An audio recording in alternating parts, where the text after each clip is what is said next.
With Andy, actually had to be in the hospital for almost 1,000 days from birth. He was in the ICU 3 times, in the operating room 30 times. We spent birthdays, holidays, Thanksgiving, New Year's at the hospital. They were just telling us that it was bad luck. By the time he was 1, Andy Trevino had endured several near-fatal illnesses.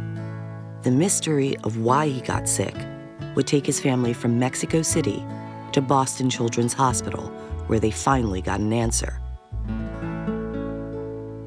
Andy was diagnosed with a type of primary immune deficiency. Although some of the symptoms of his disease were treatable, all of the children before him, diagnosed with this specific gene abnormality, were either seriously ill or had died.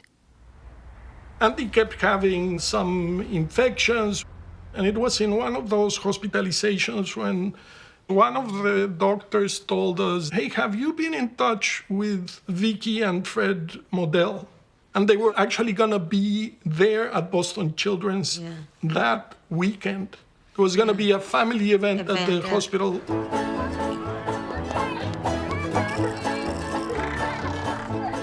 We noticed that there was a couple with a little boy, and he was in like a red wagon. So Fred and I walked over to the family, and we said, "Please come join us and bring your little boy with you."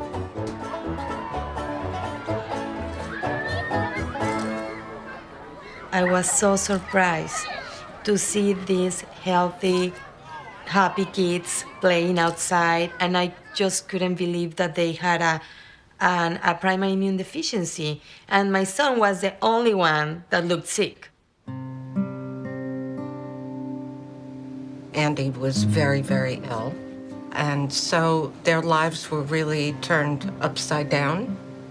My advice to them was to stay in Boston until Andy could be saved, hopefully. They were coaching us, they were sort of giving us insider information, and they actually were the first ones to ever tell us the word transplantation. They said, "So have your doctors told you about transplantation? What are you doing next? You have a diagnosis, what's next?" Doctors recommended a stem cell transplant. That would mean taking the bone marrow from a healthy matched donor to provide new immune stem cells to replace the white blood cells in Andy's broken immune system. Stem cell transplantation is one of the most challenging things that we can offer a family. It represents a radical opportunity for a cure. But there was a major problem. They couldn't find a match for Andy. We knew that if Andy was going to have a chance at a long life, that we had to consider some risks. He came to us with this option, which at first really sounded like science fiction. Dr. Orange told us the option for you is to have another baby, to find a compatible brother or sister. And after birth, we can use the umbilical cord stem cells to cure Andy, to replace the defective cells with healthy ones. So as soon as he explained that, I remember Paulina's face just light up, and she actually turned back to the doctor and said, "Well, we're gonna have twins. Let's do this." We had to try it. I was very excited to hear that I was pregnant. I knew I was pregnant with a girl. I knew that she was 100% matched with Andy. He was 4 years old when she was born. Sofia Trevino was born on March 14th, 2004. Doctors would need cells from her umbilical cord and bone marrow in order to give Andy a chance at survival. It was a risky procedure to extract the marrow from a baby, but the Trevinos trusted the doctors with both of their children. This is a very difficult process.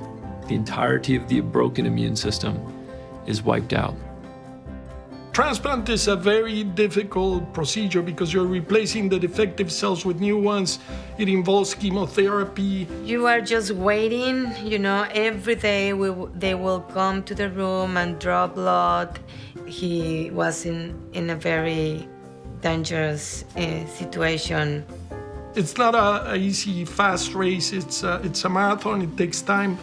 You wait about 100 days for official, they call it engraftment, when the cells really reach the bone marrow and start producing all the new cells. And he was recuperating from transplant. It was the winter. I had left the hospital and moved to my position at Children's Hospital of Philadelphia. However, we stayed in touch and he visited and he brought a gift. I brought him a snow globe of Boston. And I said to him, Andy, you shake this. You see the snow. When you look out the window and you see the snow in Boston, you'll be cured. I think it was a blizzard. That's the day that Andy engrafted, which was just magical.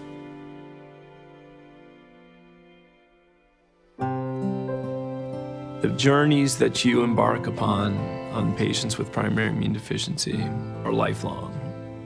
Some of them have amazing outcomes, some of them have tragic outcomes. But they're journeys of meaning and substance. They're journeys of hope and optimism. And you carry them with you forever.